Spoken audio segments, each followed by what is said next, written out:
Family support থাকাটা definitely important যদি আপনি ইউনিভার্সিটিতে পড়তে চান। আচ্ছা, আমরা মোটামুটি সব কিছু ক্লিয়ার হয়েছি, ডকুমেন্টস অ্যান্ড সব কিছু। জাস্ট একটা জিনিস ক্লিয়ার হওয়া দরকার, বাজেট নিয়ে সবার অনেক কনফিউশন থাকে যে আসলে আমিও স্টিল জানি না, বা অনেকেই আছে স্টিল জানে না যে আমি কত টাকা বাজেট থাকলে আমি অস্ট্রেলিয়া চিন্তা ভাবনা করতে পারি।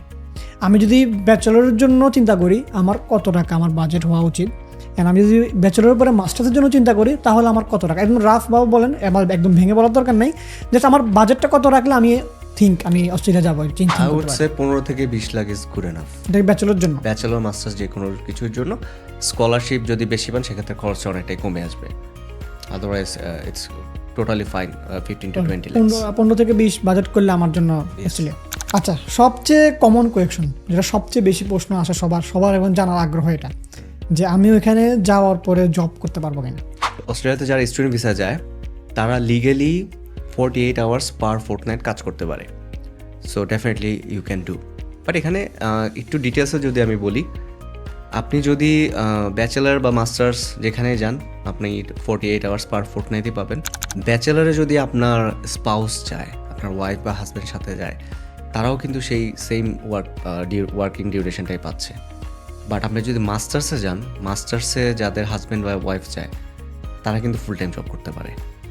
আবার এখানে মাস্টার অফ রিসার্চ অথবা পিএইচডি যারা করতে যায় তারা ফুল টাইম স্টাডিও করতে পারতেছে এবং ফুল টাইম কাজও করতে পারতেছে, এবং তাদের স্পাউসও ফুল টাইম কাজ করতে পারতেছে। So part time full time দুইটাই অপশনই আছে, বাট এটা কমপ্লিটলি ডিপেন্ড করতেছে আপনি ব্যাচেলার করতেছেন না মাস্টার্স করতেছেন না মাস্টার অফ রিসার্চ নাকি পিএইচডি। এটার সাথে একটা কমন রিলেভেন্ট প্রশ্ন, যে আমি জানি আমি 48 আওয়ার জব করতে পারবো, এটা উইকলি নাকি মান্থলি? ফোর্টনাইটলি। আচ্ছা, ওকে। তো এখন সবার আরেকটা প্রশ্ন হচ্ছে যে আমি কি ওইখানে স্টুডেন্ট হিসেবে যাওয়ার পরে, সাপোজ আমি ব্যাচেলর করতে গেছি, আমি ব্যাচেলর করতেছি, এবং আমি এই জবটা করে কি আমার নিজের খরচটা নিজে চালানো পসিবল? এখন এই কোশ্চেনের অ্যান্সারটা একটু ডিটেলে দিতে হয়। সেটা হচ্ছে আপনার ইউনিভার্সিটি টিউশন ফি হচ্ছে 12 থেকে 20 হাজারের মধ্যে থাকে। এখন ধরলাম আমি মিড রেঞ্জে আপনি $15,000 আপনার এটাকে 12 থেকে $15,000, সরি 12 থেকে 20,000, 12 থেকে $20,000, ওকে। হ্যাঁ। সো আমি যদি মিড রেঞ্জে ধরি $15,000 আপনার টিউশন ফি, এবং আপনার সেমিস্টার হচ্ছে বছরে 2টা। সো তার মানে হচ্ছে আপনাকে দিতে হবে $30,000 ইন এ ইয়ারলি। সো আপনার থাকা খাওয়া লিভিং কস্ট রেন্ট সব কিছু দেওয়ার পরে 30,000 সেভ করা for the tuition fee, it is tough. কারণ ইন জেনারেল যারা আপনার ভালো জব করে বা যারা ওখানকার পিআর বা সিটিজেন, 20,000 সেভ করা ইন এ ইয়ার সেটা তাদের জন্য টাফ হয়ে যায়।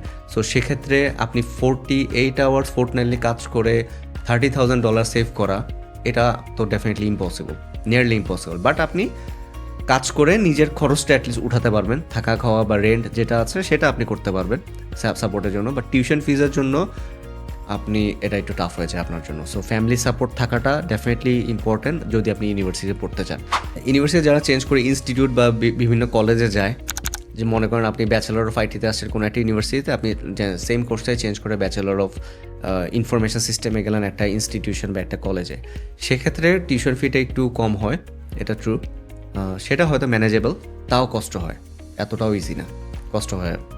তাহলে আমি এটা ধরে নিতে পারি যে আমরা যারা চিন্তা করি যে ওইখানে গিয়ে নিজের খরচটা নিজে করে আমরা টিউশন ফিটা ম্যানেজ করে ফেলবো, থাকা খাওয়াটা নিজের খরচ নিজে চালাবো, এটা আসলে কোয়াইট ইম্পসিবল। ইম্পসিবল কিছু কিছু ক্ষেত্রে, আবার পসিবলও যদি আপনি কোর্স চেঞ্জ করেন, সেটাই বললাম। কারণ হচ্ছে এই কোশ্চেনটা আপনার আসে তখনই যখন আপনি দেখেন যে আপনার ফ্রেন্ডস বা আপনার আত্মীয় স্বজন সবাই হচ্ছে যে সোশ্যাল মিডিয়াতে খুব ভালো ভালো জিনিসগুলো পোস্ট করতেছে। সো আপনার মাথায় অটোমেটিক্যালি সাবকনসিয়াস মাইন্ডে একটা চিন্তা আসে যে তারা যদি পারে আমি কেন পারবো না। বাট আপনি এটা কেন বুঝেন না যে তারা সকাল 7টা বা 6টার দিকে উঠে কাজ করছে, কাজে গেছে, কাজ শেষ করে হয়তো সন্ধ্যায় কোথাও ফ্যামিলি সহ ডিনার করতে গেছে, অথবা কোথাও ঘুরতে গেছে উইকেন্ডে। সপ্তাহে 6 দিন কাজ করার পর হয়তো একদিন ঘুরতে গেছে, সেই একদিনের ছবি পোস্ট করছে। 6 দিন কাজ করার পর যে দিন সন্ধ্যায় তারা ডিনার করতে গেলো, সেই ডিনারের ছবিটা পোস্ট করছে। তারা যে সকাল 6টার দিকে ঘুম থেকে উঠছে, সারাদিন যে কাজ করছে, সেটা নিয়ে কিন্তু কোনো ব্লগ করে নেই, সেটা আপনি জানেন না, আপনি ব্যাকগ্রাউন্ডটা জানেন না। সো সেক্ষেত্রে আপনি ওই কি বলে আউটকামটা দেখে নিজের লাইফের ডিসিশন নেওয়া, এটা টোটালি বোকামি। যখন আপনি রিসার্চ করবেন একটু ডিপে রিসার্চ করা ভালো। যদি অস্ট্রেলিয়া না হোক, যে কোনো কান্ট্রিতে যান আপনি, একটা কান্ট্রিতে যাওয়ার আগে আমি মনে করবো যে আপনার একটা প্রপার প্ল্যান থাকা উচিত যে আমি কেন যাচ্ছি, আমার ওখানে ফিউচারটা কি, আমি কী করব, পড়াশোনা করব হোয়াটস আফটার দ্যাট? পড়াশোনা শেষ করলাম, টিআর পেলাম, পিআর পেলাম, হোয়াটস আফটার দ্যাট? আপনার কোয়ালিফিকেশন যদি থাকে, একটা না একটা সময় আপনি পার্মানেন্ট সিটিজেনশিপ পাবেন, হয়তো 2 বছর আগে পরে হবে, that's not an issue. But আপনার ফিউচার প্ল্যানটা কি? What you gonna do for the country, for your family, for your self? That's the main question.